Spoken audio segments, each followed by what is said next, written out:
Hey guys, we're back again. I'm Nat, it's George, Keeper's Hive. You guys have heard us talk plenty about these one queen hives that we have. So today it's a little early in the season, but we thought we'd go into one of these hives and take a look and see what they're doing. We're at George's house here, so I'm going to let George show you what's going on.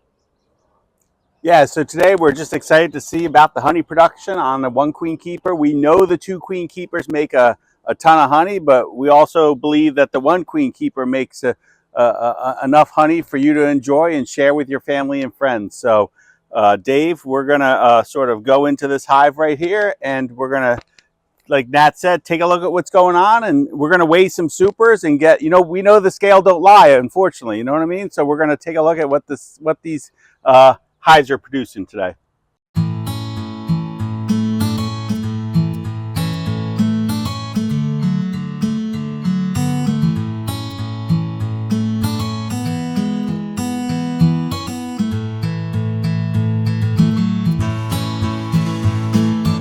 So here we go, Nat. You ready? I want to see what the first box weighs. Me too. So we'll take off our lid. We'll take off our...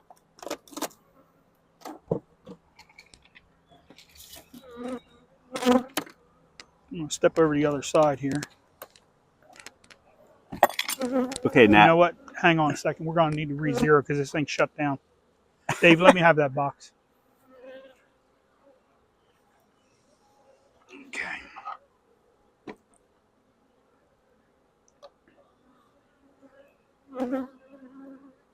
Okay. Okay, this is the super at the top, Nat. So here we go. Ready? Let me see Did you what tear you that? got. Tear it out, right? Did you tear it? It was tear. Okay. Go ahead. So that box has 15 pounds of honey in it, Nat. All right. That's a start, that's right? That's a nice start. That's a nice start. That's Let's enough. See what the next one's got. That's enough for you, maybe. Yeah, I could probably eat 15 pounds of honey. So let's go to the next box, Nat. Just put that on the side there. So we're going to go to the next super, Nat, and we're going to get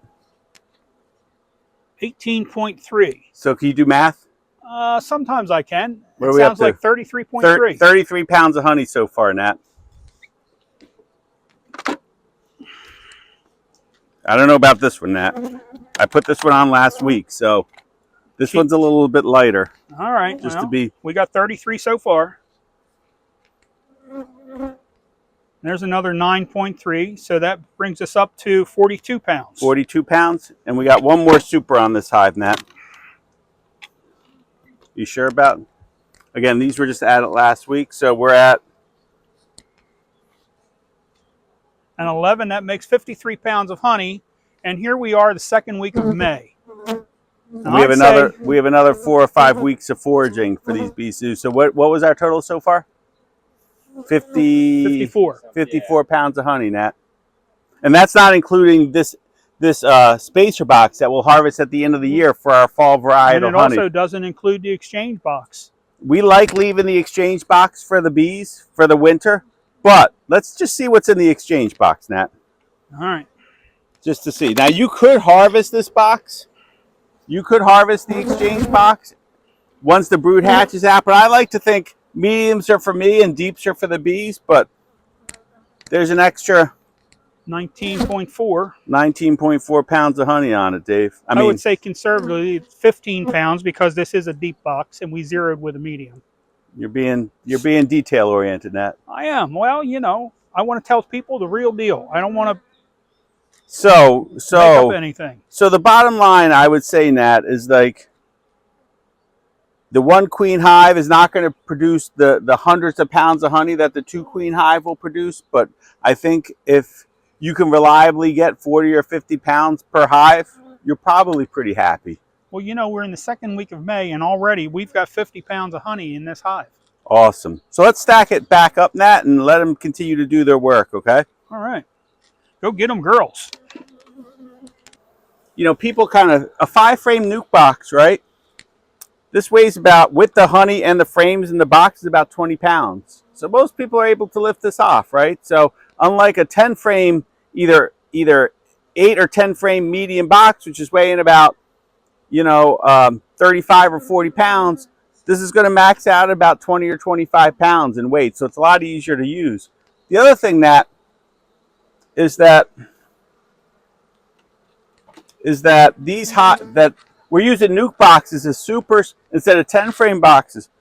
So you can see how effectively they fill this and how quick they fill this versus a 10 frame box.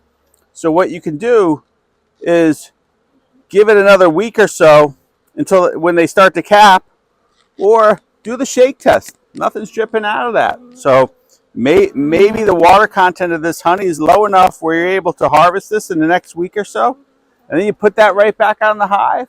So you get nice seasonal varietal honey using nuke boxes instead of 10 frame boxes. You could harvest this hive twice, maybe even 3 times by the time fall gets here. So that's a lot of honey coming out of one hive. Hey George, you know what? No. We just went through these honey supers and we've got 100 pounds? 50 pounds of honey already.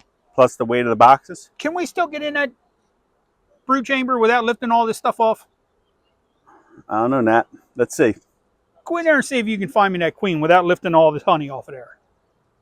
Wow. It's a challenge. Let's do it. So take a look at this. Dave, come on in. I like the way it looks so far, right? So we got a brood chamber full of bees. We're going to easily take our observation window off the hive. It may have swarmed that. Let's see.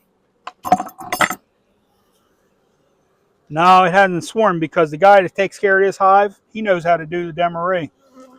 You know, we do single take videos now. We do single take videos here, Nat.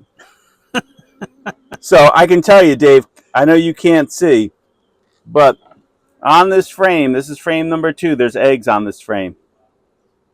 So there's plenty of eggs on this frame.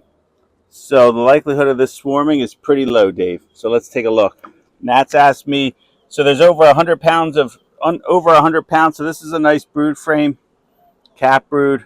Again, they're backfilling a little bit with nectar, but for the most part, they're putting it up top in the nukes.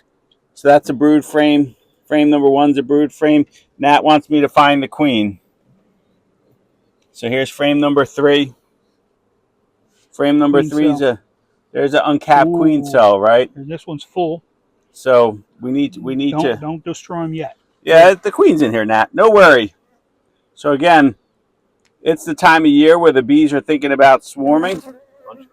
A bunch of queen cells, but they're not capped, and I see eggs. So I have a good feeling that this hive is still queen right, but we won't destroy them until we find the queen for sure. This is frame number 7. So again, with 100 pounds on the hive, we're able to slide out frame number 7. This looks like a food frame. So this is the end of the brood nest there. Let's look at frame 1, Nat. Maybe she was on frame 1. I am convinced she hasn't left yet, but I don't see her yet. Could she be on the follower board, Nat? Let's take a look. Ah! There she is. She was hiding. So there's the queen. It's the second week of May. Yes, they are making queen cells. Yes, we need to do something about this, but she's still in the hive. So Nat, I found your queen. All right, George. And you didn't have to lift a doggone box. I didn't have to lift 100 pounds of supers. And you're still sitting on your butt. And I'm still sitting on my butt. So George, I know there's a couple other things you've been playing around with this hive that you've been keeping a secret, but let's see. No, not me, Dave. No secrets here. I shared this one with the world, right? The hive tool you'll never lose. Let me share this one. This is something really cool. I think you guys will like. So this is called section honey, section comb honey. So this is a product we're working on, Dave, where it's basically mini frames, right? So they're mini frames that the bees end up building out, and you basically end up having comb honey on. But you don't have to cut it out. You basically have a single serving of comb honey. Now, how do you make comb honey? Well, you use the keeper's hive, Dave, to make comb honey. So what we've done here is we basically have a 1 queen keeper, and we've condensed all the bees down into the brood chamber and the spacer box. So again, it's a hive that hasn't swarmed, but we made all the bees into a tight spot. And we have this 20 box comb honey box right on the top, Dave. So we're going to make 20 sections of comb honey in a nuke box using the keeper's hive. So we're really excited about that as a way to use the keeper's hive to make comb honey. Again, the thought is that crowd the bees down, make them work a nuke box instead of a big 8 or 10 frame box. They'll be more effective at drawing out comb and filling up honey. You saw it in the one queen keeper, and you're going to see it again in here. We just put this comb honey box on a day or two ago, but we'll check back in about 2 weeks, and we'll have a box full of beautiful of these section comb honeys. And George has got one more little surprise experiment he's doing over here. I want him to come over here and show you guys what he's doing. This is just for fun. He thought he'd check it out. I thought it was pretty interesting. So look at this next hive. I call this honey 3 ways, right? So we've done honey the regular way, right? In regular frames, Dave, that you'll extract and you'll have beautiful honey in. We've done honey the second way, where we've done comb honey that you'll have nice individual servings that you can either sell or give to your family. And the last way we've done honey, Dave, is I had some flow frames sitting around. So we ended up building a flow frame super, basically. So inside this box, underneath the exchange box, is basically 3 flow frames and a regular frame fit in a super. So you started saying something about the reason you put these frames in this spot. Right. So here we go, Dave. So we ended up having 3 flow frames sitting around. So we ended up making a nuke box, basically standard nuke box, with a little modification that has 3 flow frames and a regular frame. And we ended up putting the flow frames, actually, instead of being on top of the hive, we put it in between the spacer box and the exchange box. And the reason why we did that, Dave, is because bees are going to travel through this box to care for the brood that we put in the exchange box. And that's going to help the bees draw out and work the flow frame. So we're very excited about, putting flow frames into the one queen keeper. You can buy these traditional flow frame super and put it on our 2 queen hive, which we'll show you, but it's kind of neat to sort of make a special box for the one queen keeper. Again, we put this on 2 days ago, so we're going to have to be a little bit patient with the bees filling this out, but you could already see the bee traffic that's in that super because we've put it between the exchange box and the brood box. So once again, bees will make honey. And bees will make honey 3 ways. They'll make honey regular, they'll make honey section, and they'll make honey in the flow frame. But in order to make honey, you've got to prevent swarming. You've got to keep your bees in your box, right? If the bees leave, you're going to make less honey. If you're able to get into that brood chamber easily, inspect it, Demaree if you need to, you're going to have plenty of bees to make lots of honey.